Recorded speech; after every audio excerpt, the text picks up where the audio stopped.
Hi, today I want to talk about escalation clauses. So an escalation clause is when a buyer makes an offer on a property and they say, look, I'm going to offer you this amount, but I'm also stating that I'm willing to pay more than the next person's highest offer. So that way, I'm not saying I'm going to bid a ton over the listed price. I'm saying I'll bid just enough, $1,000 more than the next best offer. And that's a good way to kind of get you in the door. And it could get you an opportunity to get a house that you otherwise wouldn't get because someone else just randomly bids higher and you're like, wow, that's crazy. So it kind of takes you out of that. So, but of course there are risks about that.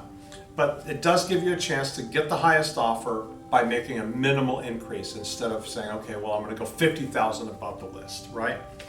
So then the issue is, how high do you go? You just leave it wide open? Probably not. You have to be careful how you word it, but you probably should say something to the effect, I'm going to offer you $1,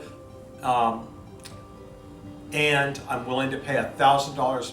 Well, I mean, obviously that math doesn't work out. But anyway, I'm willing to pay $1,000 over whatever your next best offer is, whichever is greater. So you have to qualify it by saying whichever is greater. You can't just say I'm going to offer you $1 and I'll go $1,000 over anything else, because that's ambiguous. And to have a legal contract, you need to be a little more specific. The problem with that is, of course, now the seller knows what your big top number is, right? Because you're not going to go over that number, but you're going to pay that number. So that gives them leverage to work with other buyers. Now they know exactly where you're prepared to go. So, you know, there's flaws. It's not perfect, but it's not a bad way to get in the game.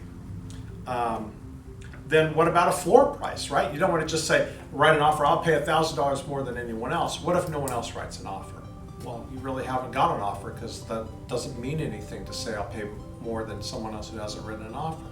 So you want to say, you want to, what's your offer? You know, I'm willing to pay $1 for that house, easily. And I feel like that's somewhat competitive, so that's what I say. I'll pay $1, or I'll pay $1 and up to $1,000 more than the next best offer, whichever is greater. So you can quantify that a little bit.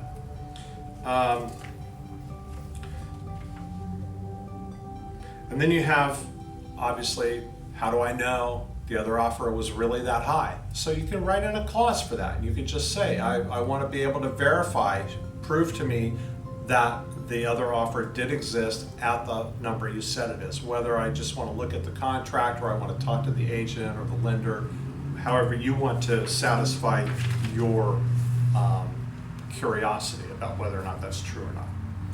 And then what if two or more buyers say, we'll both pay you $1,000 more? Well, at some point, you can't just keep going back and forth. And at some point, the seller can't just pick one, because one isn't demonstrably better than the other, because there's no real value there.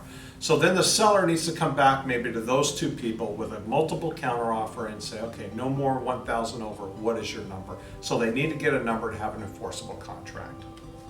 And then, you know, making an offer with an escalation clause is tricky. You have to be careful. You word it right, and you want to, and I have notes in here about that, but anyway, you want to be careful how you do it. Understand that there are pros and cons to it, but in a market like this, which we haven't seen in a long time, this type of thing may well be coming back. Thanks.